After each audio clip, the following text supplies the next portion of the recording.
जो खेल महोत्सव हुआ, इसमें पार्टिसिपेट करने वाले सभी हमारे युवा छात्र नौजवान साथीगण,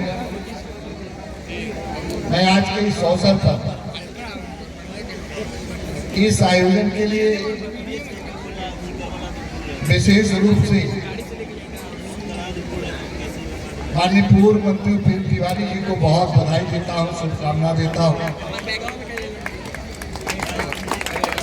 कि लगातार इस बलिया की धरती से, फेफना विधानसभा से प्रतिभा को तलाशने और तराशने का काम अनवरत रूप से कर रहे हैं। मुझे पूरा विश्वास है कि आने वाले दिनों में बलिया इस फेफना विधानसभा की प्रतिभा प्रदेश और देश में गूंजेगी, ये मुझे पूरा विश्वास है। मैं आज इस आयोजन में जो लोग विजेता उपविजेता उनको मेरी बहुत ढेर सारी बधाई है, शुभकामना है, और जो लोग विजेता उपविजेता नहीं हुए उनको निराश होने की आवश्यकता नहीं है। खेल में संभावनाएं बहुत प्रबल होती है। निरंतर रूप से, निर्बाध रूप से खेल की गतिविधि को से अगर आप जुड़े रहेंगे तो सफलता आपको जरूर मिलेगी, मैं आपको विश्वास दिलाना चाहता हूँ। इसलिए आज इस बात का संकल्प लेके जाइएगा कि अगली बार जब फेफना का महोत्सव कार्यक्रम होगा तो हम ही विजेता उपविजेता के रूप में चयनित होंगे। ये संकल्प भाव लेके जाने की आवश्यकता। माननीय प्रधानमंत्री जी के मार्गदर्शन में, उत्तर प्रदेश के यशस्वी मुख्यमंत्री जी के कुशल नेतृत्व में युवाओं के लिए, नौजवानों के लिए, छात्रों के लिए खेल की गतिविधि से जोड़ने के लिए हमारी सरकार ने, चाहे वो भारत की सरकार हो, चाहे उत्तर प्रदेश की सरकार हो, बहुत ऐतिहासिक काम किया। और हम तो माननीय मंत्री जी की विरासत को और आगे बढ़ा रहे हैं। इन्होंने जो मुझे विरासत में दिया, हम उसको और आगे बढ़ाने का काम करने जा रहे हैं। इनका मार्गदर्शन, इनका आशीर्वाद मुझे सदैव मिलता रहता है।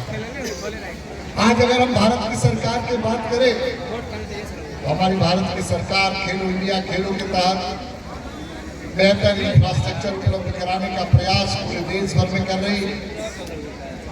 खेलो इंडिया खेलों के तहत वन डिस्ट्रिक्ट वन खेल के अंदर प्रशिक्षक और इंफ्रास्ट्रक्चर भी देने का काम सरकार कर रही है।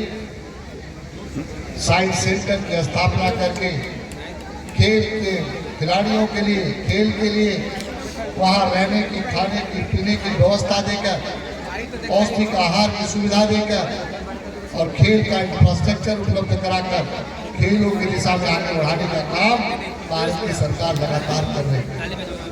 माननीय प्रधानमंत्री जी के आह्वान पर सांसद और विधायक खेलकूद प्रतियोगिता के माध्यम से प्रतिभा को तलाशने और तराशने का काम इस देश में बहुत तेजी के साथ हुआ। अगर हम बजट की बात करें कि भारत सरकार के बजट की बात करें, पिछली सरकारों से 5 से 6 गुना ज्यादा बढ़ाकर हमारे युवा खिलाड़ियों को इंफ्रास्ट्रक्चर, बेहतर सुविधा देने का काम हमारी भारत की सरकार ने तेजी के साथ काम किया। और उसी के साथ साथ हमारी उत्तर प्रदेश की सरकार ने भी माननीय मुख्यमंत्री जी के नेतृत्व में लगातार काम कर रही है। माननीय मुख्यमंत्री जी ने इस बात को कहा था कि जितनी भी ग्राम पंचायतें हैं जहाँ खेल के नाम से जमीन आरक्षित है, सभी स्थानों पर खेल के मैदान को विकसित करने की कार्रवाई तेजी के साथ की जाए। आज मुझे बताते हुए प्रसन्नता है, खुशी है कि 57,000 ग्राम पंचायतों में से 20,000 ग्राम पंचायतों में खेल के मैदान को विकसित करने का काम हमारी सरकार ने पूरा कर लिया है। ग्राम विकास विभाग के सहयोग से, पंचायती राज विभाग के सहयोग से उस काम को पूरा कर।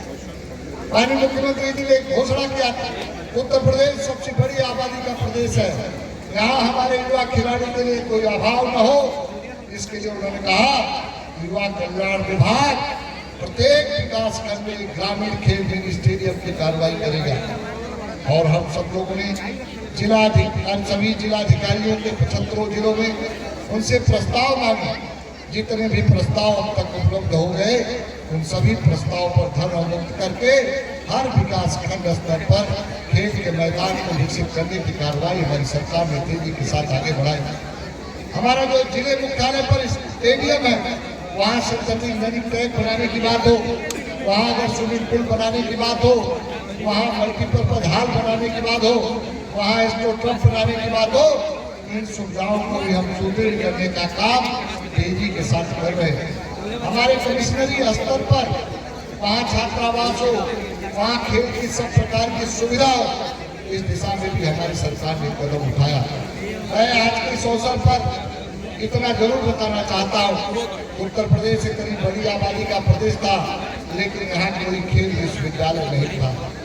माननीय प्रधानमंत्री जी के मार्गदर्शन में उत्तर प्रदेश के स्वच्छ मुख्यमंत्री जी के कुशल नेतृत्व में पहली बार हॉकी के जादूगर कहे जाने वाले मेजर ध्यानचंद के नाम से मेरठ में खेल विश्वविद्यालय की स्थापना हो रही है और वहां हमने सत्र प्रारंभ कर दिया है। कृषि विश्वविद्यालय से टाइजअप करके सत्र प्रारंभ हो गया है। उत्तर प्रदेश के हमारे खिलाड़ियों को आधुनिक जानकारी के लिए, तकनीकी जानकारी के लिए हमारा वो खेल विश्वविद्यालय खेल की दिशा में आगे बढ़ाने और युवाओं को खेल में आगे जाने का मार्ग प्रशस्त करने का काम वो खेल विश्वविद्यालय जो मेजर ध्यानचंद जी के नाम से बन रहा है, मेरठ का वो काम करेगा। मैं आज के इस अवसर पर एक बात और बताना चाहता हूँ। गाँव में पहले कहते थे कि खेलोगे कूदोगे होगे खराब, पढ़ोगे लिखोगे बनोगे नवाब। उस परिभाषा को माननीय प्रधानमंत्री जी के मार्गदर्शन में उत्तर प्रदेश के सबसे मुख्यमंत्री जी के नेतृत्व में बदल दिया है। खेलोगे कूदोगे तो भी मिलेगा रोजगार। इस दिशा में हमारी सरकार ने कदम उठाया। हम चाहे युवाओं को, जो हमारे ऐसे युवा है, उनको पुरस्कार राशि देने की बात हो, उसको पुरस्कार राशि भी दुगना करने का काम हमारी सरकार ने किया। दुगना करने का काम, 3 गुना करने का काम, कहीं कहीं 4 गुना भी करने का काम हमारी सरकार ने किया और रोजगार की गारंटी देने का काम हमारी सरकार ने किया। जैसे हमारे Olympics, para Olympics, Asian game, Commonwealth, विश्व चैंपियन जो ऐसे खिलाड़ी थे, पदक विजेता खिलाड़ी थे, सरकार ने नई नीति लाकर जो है उनको ये कैबिनेट की मंजूरी दिलाकर इस बात की घोषणा किया कि हम सभी को उनको जो है ओलंपिक्स होंगे, पैरा ओलंपिक्स होंगे, चाहे वो स्वर्ण पदक हो, कांस्य पदक हो, रजत पदक हो, सभी को क्लास 2 पर और जो एशियन गेम, कॉमनवेल्थ, विश्व चैंपियन होंगे उन सबको हम जो है स्वर्ण पदक वाले को क्लास 2 पर और कांस्य पदक, रजत पदक को समूह के पद पर देंगे। मुझे आज बताते हुए खुशी है, प्रसन्नता है कि 10 से ज्यादा खिलाड़ियों को हमारी सरकार ने नौकरी दे दिया। ललित उपाध्याय को डिप्टी एसपी बना दिया, पारुल चौधरी को डिप्टी एसपी बना, अर्जुन देशवाल को डिप्टी एसपी बना, राजकुमार पाल को डिप्टी एसपी बना, दिव्या कापरान को नायब तहसीलदार बना, विजय यादव को नायब तहसीलदार बना और एक जिला युवा कल्याण अधिकारी बना, बाल कर अधिकारी बना। ऐसे तमाम लोगों को हमने हमारी सरकार ने उनको नौकरी दे दिया और 10 पर कार्रवाई चल रही। 10 लोगों को जल्दी ही नियुक्ति देना। हमारी सरकार स्पोर्ट्स के कोटे के अंदर पहली बार उत्तर प्रदेश में 534 कुशल खिलाड़ियों की भर्ती की प्रक्रिया निकाली थी। इसमें से 503 लोगों को माननीय मुख्यमंत्री जी के कर कमलों द्वारा उनको नियुक्ति प्रमाण पत्र दिया जा चुका है, वो रोजगार से जुड़ चुके हैं। 650 पर कार्रवाई चल रही। 91 कांस्टेबल के पद पर, शेष घोड़सवार के पद पर और कांस्टेबल के पद पर उनको भी हम जल्दी नौकरी देने वाले हैं। हमारी सरकार, इसलिए मैंने कहा कि खेलोगे कूदोगे तो भी मिलेगा रोजगार। इस दिशा में सरकार ने कदम उठाया। मैं आज के इस अवसर पर निश्चित रूप से ये फेफना महोत्सव ऐसे नहीं है, ये हमारे मंत्री जी उपेंद्र तिवारी जी की सोच है कि कैसे युवाओं को रोजगार से जोड़े, कैसे इनको नेशनल में खिलाओ, इंटरनेशनल में खेलने के लिए भेजे। उस दिशा में इनका जो कदम है निश्चित रूप से बहुत सराहनीय है और इसके माध्यम से हमारे युवा आगे बढ़ेंगे, उनका मार्ग प्रशस्त होगा, उनको भी रोजगार से जोड़ने का अवसर प्राप्त होगा। मैं एक बार फिर से ज्यादा कुछ न कहते, एक बार फिर से इस आयोजन के लिए, भव्य अद्भुत आयोजन के लिए माननीय मंत्री जी को बहुत बधाई देता हूँ, शुभकामनाएं देता हूँ और हमारे इस प्रतियोगिता में महोत्सव के कार्यक्रम में जो लोग विजेता होंगे उनको मेरी बहुत ढेर सारी शुभकामनाएं है, बधाई है। धन्यवाद।